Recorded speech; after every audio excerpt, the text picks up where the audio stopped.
There will come soft rains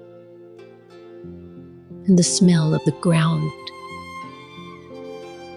and swallows circling with their shimmering sound, and frogs in the pools singing at night, and wild plum trees in tremulous white.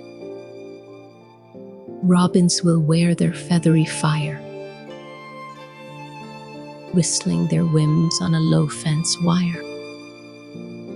And not one will know of the war, not one will care at last when it is done.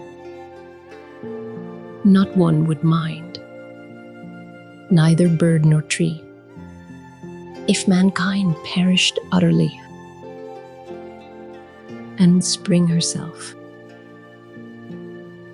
when she woke at dawn, would scarcely know that we were gone.